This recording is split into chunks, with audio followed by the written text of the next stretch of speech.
മോഹൻലാലിന് എന്ത് പറ്റി? ഈ ക്യാപ്ഷൻ കണ്ടിട്ട് നിങ്ങൾക്ക് ഒരു കൺഫ്യൂഷൻ ആയി കാണും അല്ലേ? പക്ഷെ മോഹൻലാലിനൊന്നും പറ്റിയില്ല.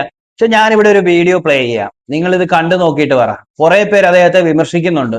ഇപ്പം ഇന്നലെ നടന്ന ഒരു ഇൻസിഡന്റ്, പ്രതിച്ഛായ എന്ന് പറയുന്ന സിനിമയുടെ ട്രെയിലർ ലോഞ്ചിന്റെ സമയത്ത്, അതായത് ബി ഉണ്ണികൃഷ്ണൻ സംവിധാനം ചെയ്ത നിവിൻ പോളി നായകനാകുന്ന സിനിമയുടെ ട്രെയിലർ ലോഞ്ചിന് വന്നതിന് ശേഷം ലാലേട്ടൻ പോയപ്പോൾ എസ് എൻ സ്വാമിയെ കണ്ട് എസ് എൻ സ്വാമിയോട് ഒരു എന്താ പറയുന്നത്, ഒരു വല്ലാത്ത രീതിയിൽ സംസാരിച്ചു എന്നുള്ള രീതിയിലാണ് ഈ ന്യൂസ് പരക്കുന്നത്.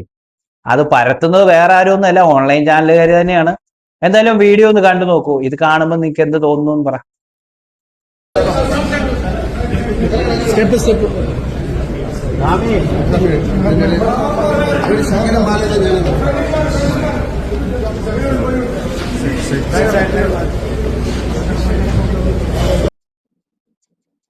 ഇത് കണ്ടിട്ട് നിങ്ങൾക്ക് എന്ത് തോന്നുന്നു? അദ്ദേഹം പരിപാടി കഴിഞ്ഞ് പോവുകയായിരുന്നു. അപ്പൊ ഭയങ്കര തിരക്കുണ്ടായിരുന്നു. ഫോണുകളും കാര്യങ്ങളുമായിട്ട് കുറെ ഓൺലൈൻ ചാനലുകാർ ഫ്രണ്ടിൽ നിൽപ്പുണ്ടായിരുന്നു. ആ സമയത്ത് എസ് എൻ സ്വാമി അവിടെ ഉണ്ടായിരുന്നു. എസ് എൻ സ്വാമി എന്ന് പറയുമ്പോൾ മോഹൻലാലിന് 20-ാം നൂറ്റാണ്ട് എന്ന് പറയുന്ന സിനിമ സമ്മാനിച്ചിട്ടുള്ള തിരക്കഥാകൃത്തും സംവിധായകനും ഒക്കെയാണ്. അദ്ദേഹത്തിന്റെ കാര്യം, അദ്ദേഹത്തിന്റെ എത്രയെത്രയോ നല്ല സിനിമകളുണ്ട്. മമ്മൂട്ടിക്കും മോഹൻലാലിനും ഒക്കെ, അതായത് നമ്മുടെ മമ്മൂട്ടിക്കും ലാലേട്ടനും ഒക്കെ ഒരുപാട് നല്ല സിനിമകൾ സമ്മാനിച്ചിട്ടുള്ള എസ് എൻ സ്വാമിയാണ്. ഇപ്പൊ ലാലേട്ടൻ എന്തായാലും പോകാൻ നേരം, ഇറങ്ങാൻ നേരം അദ്ദേഹത്തിനോട് ആ തോളിൽ പിടിച്ച് അല്ലെ കയ്യിൽ പിടിച്ച് തന്നെയാണ് വന്നത്. അദ്ദേഹം പറഞ്ഞ വാചകം, സ്വാമി ഞാൻ ഒന്ന് മാറുന്ന, ഞാൻ അതിലെ പൊക്കോളാം എന്ന് പറഞ്ഞത്, അത് ശരിയായിട്ടുള്ള കാര്യമല്ലേ? ഒരു ഇട കിട്ടിയാലല്ലേ പോകാൻ പറ്റുള്ളൂ. അതിനാണ് കുറെ പാപ്പരാസികള് അദ്ദേഹത്തിനെ കുറ്റം വെക്കുന്നത്. കാരണം ഒരു ഗുരുശിഷ്യ ബന്ധം അല്ലെങ്കിൽ ഒരു നല്ല സിനിമ സമ്മാനിച്ച ഒരാളോട് ഇങ്ങനെയാണോ പെരുമാറുന്നത് എന്നൊക്കെയാണ് ചോദിക്കുന്നത്. പിന്നെ കുറെ മരയുളകളുണ്ട്, അതുങ്ങൾ ഈ പറയുന്ന പോലെ ചുമ്മാ ലാലേട്ടനെ തെറി പറയുന്നു.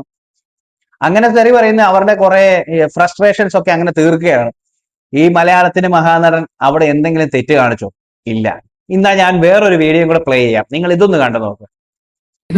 എല്ലാവരും സിനിമയുടെ മുന്നിലും പിന്നിലുമായി പ്രവർത്തിച്ച എല്ലാവരും ദയവായി വേദിയിലേക്ക് വരണമെന്ന് അഭ്യർത്ഥിക്കുന്നു.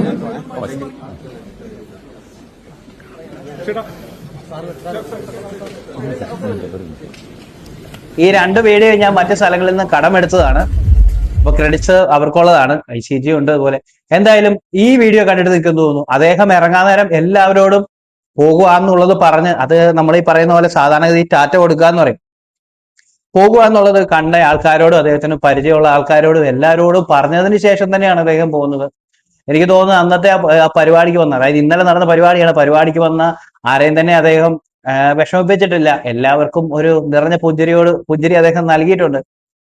മാത്രമല്ല, ഇത് ഒരുപാട് പ്രചരിപ്പിക്കുന്ന അദ്ദേഹത്തോട് വിരോധമുള്ള ആൾക്കാരാണ്. ഇതിപ്പോ ഞാൻ പറയാതെ തന്നെ അറിയാം.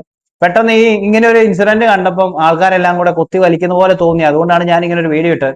ആ വീഡിയോയിൽ തെറ്റായിട്ടൊന്നുമില്ല. അദ്ദേഹം പോകാൻ വേണ്ടിയിട്ട് ഒന്ന് മാറി നിന്നാൽ പോകാന്ന് പറയുന്നത്, അതിനകത്ത് പ്രത്യേകിച്ച് തെറ്റോ കാര്യങ്ങളോ ഒന്നുമില്ല. ഇത് പിന്നെ വലിയ എന്താ പറയാ, ഒന്ന് അദ്ദേഹത്തിനെ ഒന്ന് തേക്കാനോ അല്ലെങ്കിൽ തേജോവധം ചെയ്യാനോ കിട്ടുന്ന ഒരു അവസരം പോലെ ചിലർക്ക് തോന്നി, അതുകൊണ്ട് ഇട്ടേക്കുന്നതാണ്.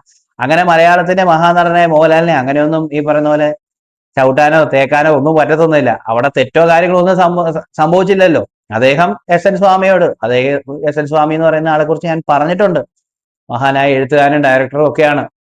അപ്പോൾ എന്തായാലും അദ്ദേഹത്തിനോടൊന്ന് മാറി നിൽക്കും, ഞാൻ അതിലെ പൊക്കോളാന്ന് പറഞ്ഞത്, അത് സൗഹൃദത്തിന്റെ ഇതാണ്. നമുക്കറിയില്ല ഈ നമ്മുടെ ലാലേട്ടനും അല്ലെ എസ് എൻ സ്വാമിയും തമ്മിലുള്ള സൗഹൃദമൊക്കെ എങ്ങനെയാന്നുള്ളത്.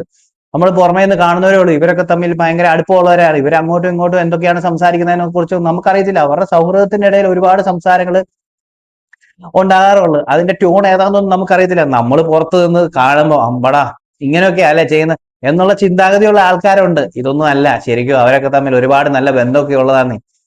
ഫീൽഡിൽ അറിയാവുന്ന കുറച്ചു പേരുണ്ട്, ഫിലിം ഫീൽഡിൽ. അങ്ങനെയുള്ള കുറച്ചു പേര് തന്ന ഒരു കൊച്ചു ഇൻഫോർമേഷന്റെ ഒരു ഇത് വെച്ചിട്ടാണ് ഞാൻ ഈ സംസാരിക്കുന്നത്. അവരൊക്കെ തമ്മിൽ നല്ല ബന്ധത്തിൽ പോകുന്നവരാ.